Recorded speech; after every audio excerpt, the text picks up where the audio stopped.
The Crown Prince's threat. He could only nod obediently in agreement. Blake felt Anthea would like Silverhorn. This kind of man was also tall and handsome. He had to make sure no rival got a chance. When Anthea brought food to the Emperor, she saw he was still hard at work and couldn't help nagging him a bit. He had no choice but to set his work aside. Holding the food, she invited the Emperor to try the new dish she'd made. The Emperor asked her to sit and eat with him too. She smiled and agreed happily. When the topic turned to Blake, she couldn't stop praising how well behaved he was. If you visited the Crown Prince's palace, you'd see it yourself. He fell silent, then asked how Blake's health was doing, though burdened by the pressure of the curse.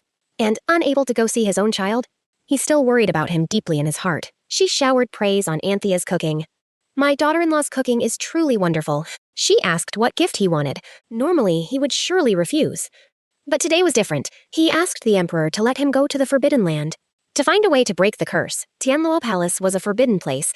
Puzzled why he suddenly wanted to go there, it turned out a few days earlier, he and Blake had been in a history lesson and seen a brief vision. A massive flame had appeared, along with a woman's wailing cry. Beside it stood a stone tablet. He believed he could find a way to break the curse there. Tanlawa Palace had not only been burned by flame, it had also been tainted by black magic.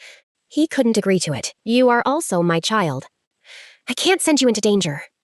Just for Blake's sake, Anthea spoke firmly. Blake is my family too. I can't give up this chance. Please, father, I beg you, faced with her urgent, pleading eyes. The Emperor had no choice but to give in. That night, the Emperor waited for Silverhorn and asked him to protect the Crown Princess. He agreed to the Emperor's request and asked him to take back what he'd just said. Protecting the Crown Princess was something he was willing to do. On the day of the trip to Tanlawa Palace, Anthea decided to keep it secret. If Blake found out, he would surely object. She lied and said she was headed to the palace. There was too much to prepare for the ball, so she'd be back a little late. Her young husband trusted her completely. He told her not to tire herself, and to come back soon. She pushed open the hidden chamber and poked her head inside. She found they had already arrived. Beside them stood a handsome black-haired man. The Emperor told her Silverhorn would escort her to Tanlawa Palace. He tilted his head, thinking, "You seem familiar." Suddenly he remembered. The Prince of the Eastern Empire. It startled him into a cold sweat. Had he been found out as that black cat to lift the curse on the one he loved, he secretly slipped into the Forbidden Land without telling his young husband and uncovered a shocking secret. Danger followed close behind. Could he escape the monster's clutches? The Emperor handed a box to Anthea. It was a relic of the temple. That could ward off black magic. He told her to come back at once if there was any danger. She told him not to worry. If there was danger, she'd flee immediately. Seeing his serious expression, even his handsome face looked grim. The Emperor said she was being playful again. My father is the most handsome man in the Empire. That praise left him a little embarrassed. She found it fun to tease them. Neither father nor son could resist a compliment. Silverhorn hesitated a little, because using the teleport spell required holding Anthea's hand. Hearing this, she didn't mind at all, and said it was fine. The two closed their eyes and clasped hands together with a rumbling sound. They arrived at Tanlawa Palace in an instant. What met their eyes was a desolate wasteland. Because of the black magic, this whole land had been tainted. They walked into the palace. Holes were scattered everywhere on the ground. The deeper they went, the more dangerous it felt. Silverhorn suggested turning back, but Anthea still wanted to look further. Suddenly she spotted a large stone tablet, resembling the one they'd seen before. When her hand touched the tablet, the necklace warding off black magic suddenly flashed with light. Another vision appeared in her mind. A woman questioning a man for what he'd done. After the vision faded, she could barely stand. Silverhorn urged her, "Let's go back," but she gritted through it, insisting she wanted to look more. Before she could finish, Silverhorn suddenly swept her up. They found themselves surrounded by monsters. He carried her and ran with all his strength. The monsters chasing right behind. They thought running into the hall would shake them off. But the creatures squeezed through even the narrowest gaps. The passage was blocked too. He had no choice but to draw his sword and fight the gaping-jawed monster to the death. Just then, Anthea noticed something odd. The creatures didn't seem to be targeting them. Suddenly, there was a loud crash. A wall was smashed open. The little creatures suddenly turned docile and cute. Nothing like the fierce beasts of a moment ago. Both of them were utterly baffled. Could it be they wanted them to follow inside? Silverhorn immediately stopped her, but Anthea urged him to reconsider. They're not attacking us. Their goal is to lead us here. The creatures nodded as if they understood. As long as it could lift Blake's curse. No matter the danger, she wouldn't give up. She apologized to Silverhorn for her recklessness and hoped he'd grant her request. This left Silverhorn at a loss. He quickly agreed. The two followed the creatures down into the underground hall and found a massive golden door. It looked sealed by magic. Just as they were at a loss, Anthea's hand accidentally brushed the door. A dazzling golden light burst out, along with a clattering sound. And the seal was undone just like that. She found it hard to believe. She clearly hadn't done anything. Once inside, the ground was covered with glittering gold and jewels, and many stone tablets stood about. She'd hoped to find clues to breaking the curse. But after reading what was carved on the tablets, there wasn't a single word about the curse. She felt disheartened, yet the mysteries kept nagging at her. Just then, the necklace the Emperor had given her suddenly shattered. Silverhorn said they should head back right away. She opened her eyes to see the Emperor's worried face. She swayed as she tried to apologize. "You said my necklace broke." The Emperor knelt and embraced her. Asking if she was hurt, her long-held composure finally crumbled. She burst into tears, choking with sobs. She hadn't found a way to break Blake's curse. She wept uncontrollably in his arms. The Emperor apologized to her. "I'm sorry, I put too much pressure on you." He gently patted her, comforting her. Just then, an attendant rushed in reporting the Crown Prince's curse had flared up. He'd been unconscious for 3 days and nights. Anthea was worried sick. Her heart filled with sorrow and guilt. She knew only Diana could lift. Blake's curse. She blamed herself for being selfish and greedy, for wanting only to stay by his side, which caused the curse to flare up early. Heartbroken, she gripped his hand tight. "It's my fault. As long as Blake could wake up, she would leave at once." She repeated the same plea over and over. As if sensing it, Blake suddenly opened his eyes. "Anthea, don't leave me." She looked up, startled and overjoyed. "I won't leave. I'll stay right here with you. We promised each other?" He forced out his last words through the pain. Then slipped unconscious again. 4 days had passed. Watching Blake suffer the curse's torment day after day, her heart ached along with him. How she wished she were Diana, so she could ease his pain. Just then, the Emperor, deeply worried, came to check on Blake's condition. He first gently patted the exhausted Anthea's back, then went to Blake's bedside, tenderly stroking his son's fevered, flushed face. "I'm sorry. As a father, I came too late." "You haven't come too late at all." Though his face was haggard, his eyes still held firm faith Blake would be fine. He again warned the Emperor not to believe rumors of black magic. He told Anthea not to worry. He would always protect her and Blake, and promised he would never touch black magic. Hearing this, she finally set her worried heart at ease. Meanwhile, Richard received the news that the Crown Prince had collapsed with high fever, unconscious for 4 days. He thought of the Emperor, who would never hand the throne to him. If another royal inherited instead, his chance at the throne would be next to nothing. Dark thoughts stirred in his heart, and he resolved to get rid of the Emperor quickly. So he had people spread rumors, claiming a Roma sorcerer could cast black magic and freely transfer curses, but the Emperor didn't fall for it. So he thought of another plan. If Anthea became a princess, her husband could ascend the throne. It was time to go find him. Blake had been unconscious for 10 days. If he didn't wake soon, he might not survive. Hearing this news, Anthea felt struck by lightning. She sank into self-blame. It was her stubbornness that changed the outcome. The butterfly effect that made the curse strike early. She gripped his hand tightly, praying to the goddess of light to stop tormenting him. Seeing this, the Emperor told her not to blame herself. "You are a gift heaven gave to us, father and son. To us, you are the most precious thing. If Blake were to leave us, I would make you a princess." She was utterly stunned. He truly had no intention of having another child. So the goddess's curse would end with this generation. But meeting someone he loved had made him grow greedy. He didn't want his descendants to suffer this torment. He decided to make Anthea a princess and pass her the throne in the future. This left her in tears. The curse will surely be lifted. She told the emperor not to worry. She hugged the unconscious Blake tightly, believing he would surely wake up. But just as she wept in sorrow, she suddenly heard a voice calling out. Excited, she cupped Blake's face and saw him smiling, greeting her. Realizing she'd just gripped too hard, she hurried to pull her hands back, but he caught her hand. Don't go. He stroked his wife's tear-streaked face, tenderly asking why she was crying, seeing Blake awake. She wept with sheer joy, watching the young couple so affectionate together. The old father, feeling like a third wheel, cleared his throat awkwardly.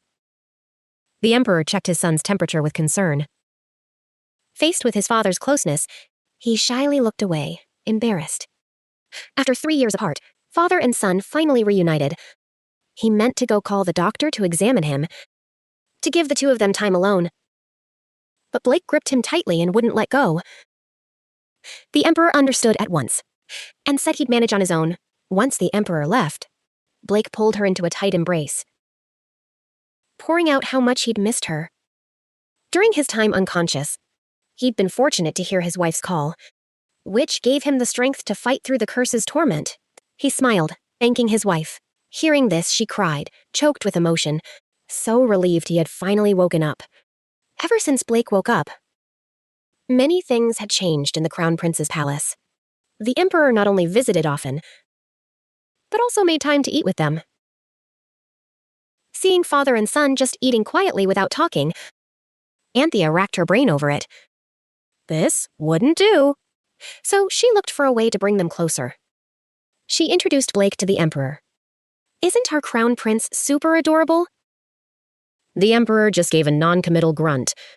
She dashed right over to the emperor's side and told Blake to look up at their father.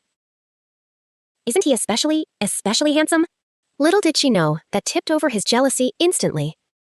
Was it really necessary to say especially twice? He immediately sulked, not understanding why. After dinner, she asked and found out. Because the emperor came often, the time he had left with his wife had shrunk considerably. He pouted, complaining that whenever His Majesty was around, "You only praise how handsome he is. Didn't I also praise you as cute?" He suddenly hugged her and acted spoiled. Don't ever praise him as cute again. So it turns out my little husband is quite the jealous type. She laughed, admitting she was indeed the jealous type. After all, I only have eyes for you. Since his wife always called him Your Highness, it felt distant. This time, he asked Anthea to call him Blake from now on. She called him Your Highness out of etiquette. Do you really see me as your husband? She was caught off guard by his question. She always addressed him formally as Blake's. Etiquette, though that was true, it was more that she wanted to keep some distance. Which was why she deliberately used that title. If she couldn't lift his curse, she would have to leave him eventually. It was also to keep her own heart from wavering. She hadn't expected him to see through it. He tenderly cupped his wife's face.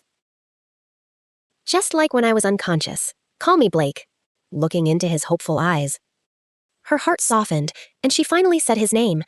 She had worked so hard to keep her wavering heart in check, but in the end, it still crumbled. She had already fallen for him, step by step, and could no longer walk away. She was already firmly caught in his grasp. Next, Anthea spent every day studying the secrets on the stone tablet. She had to hurry, and find a way to lift Blake's curse. Philip married Bellasan as his empress, betraying the goddess of light, and so cursed all his descendants, yet granted the power to lift it to the Bellasan family. No matter how she thought it over, something felt off. Perhaps this account concealed some truth. Just then, Silverhand came to find Anthea, seeing his wife spending every day with his rival. The jealous crown prince hugged him tightly and pouted, acting spoiled toward him. Yet when facing his rival, his eyes turned sharp in an instant. The pressure he released nearly overwhelmed Silverhand. Anthea was researching how to break Blake's curse when Silverhand suddenly came to find her, Seeing she had read through books stacked floors high, he instantly became a starstruck fan, praising how amazing she was. She felt a bit embarrassed by the praise, and returned the compliment. That outfit of yours looks really nice. It suits you, very handsome. Praised by the girl he liked.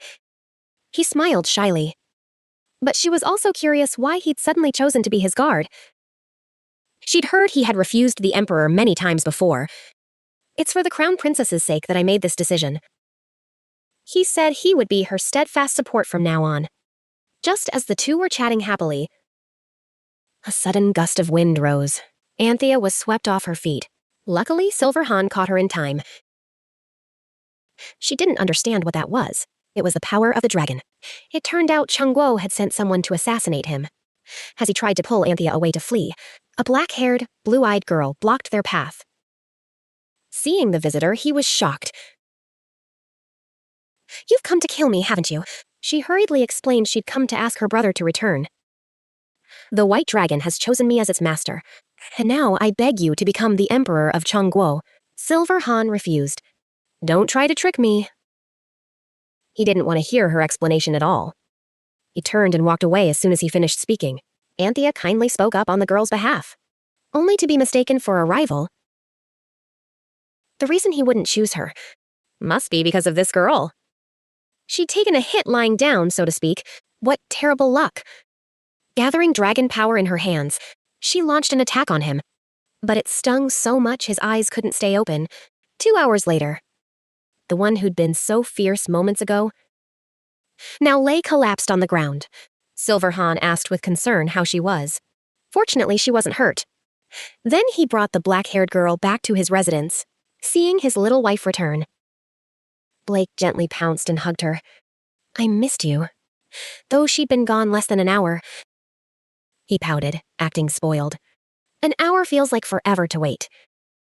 He suddenly put on a stern face and reminded Anthea, "Did you forget something?" It turned out Blake meant she'd forgotten to call him by name. Only then did he look satisfied and smile happily. She noticed her little husband's ears had turned red. The moment Silverhand appeared, Blake's expression changed instantly. Knowing Anthea had been with him these past few days naturally felt unpleasant to him. The pressure radiating from his face grew sharper, leaving Silverhand unable to withstand it. "I have something to discuss with the crown princess." Anthea understood he meant to talk about Bohan's matter. Blake's heart kept bubbling with jealousy. He urged his little wife to come back soon. It turned out he was a prince of Chengguo. Those bearing part of the royal bloodline could be chosen by the dragons. Though he was born to a palace maid, he'd lived happily with his mother. Unexpectedly, tragedy struck the moment he was chosen by a dragon. He was chosen by the ominous black dragon. So the emperor furiously ordered mother and son killed. In the end, only he managed to escape. Afterward, Bohan was chosen by the sacred white dragon, and among the dragon chosen, he alone had the power to choose the throne's heir. Just then, Blake's voice suddenly rang out. The two hurried out to check, only to find Bohan riding piggyback on the crown prince. Jealous, so jealous. Blake wasn't just ridden like a horse by the little white-haired boy. His cheeks were also being pinched. It was Anthea's first time ever tipping over with jealousy. "What did you do to my husband?" Silverhand hurriedly scooped up the mischievous little white-haired boy. She rushed to check on Blake's condition, and quickly apologized to the crown prince. He declared that, aside from the emperor of Changguo, he'd never bow his head to anyone, even in death. He hadn't expected his brother to have such an extraordinary person by his side. Every time he tried to find him, he was blocked by this person's strange power. It's too chaotic. She found it strange. In these 3 years, she'd searched everywhere for word of the goddess's curse, but never once heard of anything called chaos.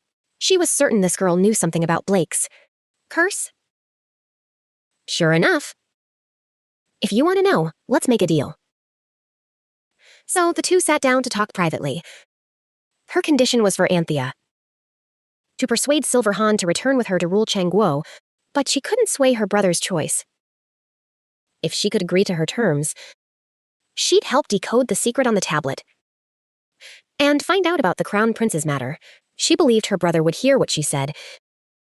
Anthea found herself in a difficult spot. According to the original story, Changguo would fall into ruin from civil war 10 years later. She couldn't drag someone else into ruin just for Blake's sake. Otherwise, let's just make him one of our own. The best way to win over a little cat is with delicious food. Come try this. But he only glanced at it and turned away in disdain, refusing to eat it, telling her to feed it to the crown prince instead. Though the little white cat wasn't impressed with her cooking, he got along great with Blake. It seemed he preferred spending time with someone his own age.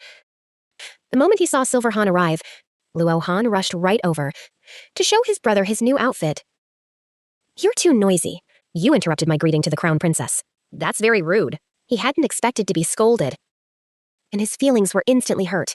Both of them felt Silverhan had gone too far. Luohan had been looking forward to your visit all day. Seeing this, the little white cat coaxed Blake not to be upset, saying it was her own fault. Even that night while sleeping, the crown prince was still fuming. Anthea felt Silverhan must have had his own reasons. If my little husband treated me that coldly, I'd be devastated. As she said this, he turned into a whimpering little puppy, pitifully begging his wife not to hate him. She hurriedly comforted her whimpering little husband. How could my little bunny be crying again? How could I ever hate you? I don't have enough time to love you as it is. She pulled the little crybaby into a hug, gently patting his back. Sleep now, my little husband. So handsome, so good. Soothed by her gentle voice, he soon drifted into dreamland. The next day, Blake personally wove a flower wreath to give to Anthea. Bohan wondered why he didn't just have someone else make it. This is a gift for my wife. Having someone else do it would lose its meaning. He'd never dared give Anthea gifts before, because he thought he wouldn't live to adulthood, and feared she'd misread his feelings. Ever since he fell seriously ill last year, he'd changed his mind. He picked a rose from the greenhouse to give her. Unexpectedly, she loved it, so he enchanted the flower with a spell so it would never wither. And she looked at it fondly every day. To make sure he'd have no regrets, he wished he could give her every beautiful thing in the world. Luohan sought out Anthea and told her he had the power to foresee the future. He could see the true nature others couldn't. He saw that despite all the hardships she'd endured, she still kept her original heart, naturally kind, having saved so many others. Yet unable to save herself, Pan Yu knew her body was gradually fading into white light. Do you mean I can lift Blake's curse? Luohan hadn't expected her to think of her husband first. Truly devoted, Anthea begged him to tell her. The way to lift the curse? She'd do anything he asked of her. Even if it meant dying in his place, would you still agree? She answered without hesitation. Yes. She'd even give up her own life, as long as he could go on living. In the end, Bohan was moved by her devotion and agreed to help restore the writing on the tablet. He cast a restoration spell on the stone, along with a dazzling golden light. The black stains covering it gradually vanished, and the hidden words slowly became visible. Seeing the true content, Anthea was left speechless with shock. Suddenly, a mysterious force pulled her in. The scene shifted. She saw a girl sitting by a lake, crying. It turned out to be the original heroine who'd seen Blake's hideous face and fled here in fear to cry. She thought, thanks to the crown prince, she'd escaped, and should really thank him.